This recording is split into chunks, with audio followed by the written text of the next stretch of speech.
You wouldn't know it from visiting, but this is one of the 20th century's most important historic sites. In 1954, Vietnam's most celebrated general, Vo Nguyen Giap, and his men defeated the French in battle here, marking the end of almost 100 years of colonial rule. It was the first time in modern history that an anti-colonial guerrilla army had defeated a major power in battle. And it set the stage for 2 more decades of fighting the US-backed South Vietnamese government. Good afternoon. We're about 10-15 kilometres outside of Dien Bien Phu, on our way out to a place called Mung Phang, which is where General Vo Nguyen Giap commanded his troops to victory against the French in 1954, 60 years ago. And it's absolutely beautiful country here, and there aren't a lot of other people around either, so it's a lovely ride.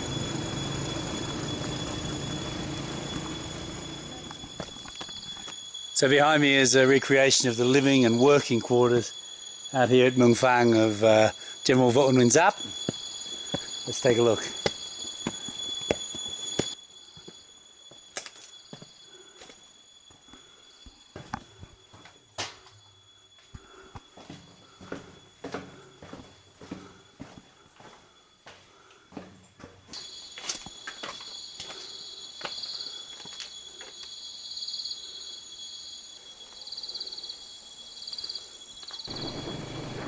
It was getting late, so it was time for us to head back, and what a lovely ride it was with the sun setting.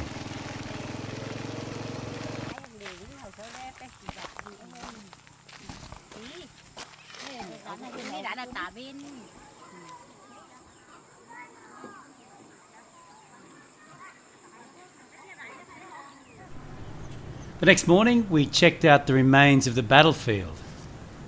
It's still very easy to visualise it. Many of the important locations are largely unchanged. Behind me is Hill A1, which is, this was the last hill to fall. This was the most important of the French posts in Dien Bien Phu. As with so many historic sites in Vietnam, it just doesn't feel like local officials understand what an important site they have. Very little effort is spent telling the story of the place, which is a real shame. And one of a handful of French tanks that were assembled here for the battle. And if you look into the distance there, you can see some of the mountains from which the North Vietnamese attacked this, or sorry, the Viet Minh as they were at the time, attacked this post. This is the graveyard in the centre of Dien Bien Phu town that holds just some of those who fell in the battle on the Vietnamese side. Most of the graves here are unmarked.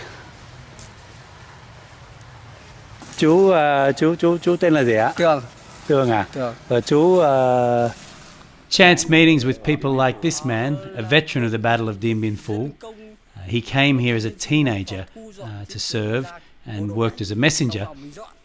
They add real meaning to a visit to a place like this. Wow. The Battle of Dien Bien Phu officially ended right here on this space, in this bunker.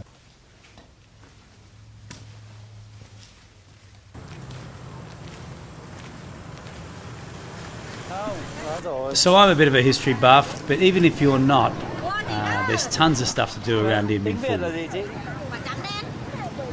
This is one of the local markets in Dien Bien Phu town, and it's run mainly by local ethnic Thai people.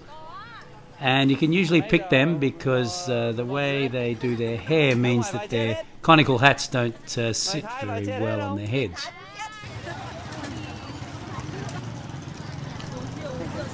Like much of Vietnam's far north, this area is home to a diverse group of ethnic minority people, mainly ethnic Thai as far as I can work out, as well as amazing mountain scenes and beautiful terraced rice fields.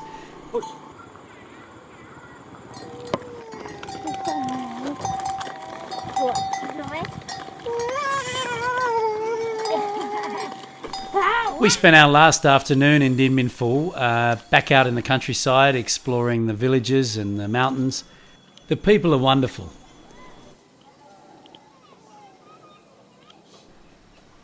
For more on travel to Vietnam, check out rustycompass.com. My name's Mark Bowyer. Thank you very much.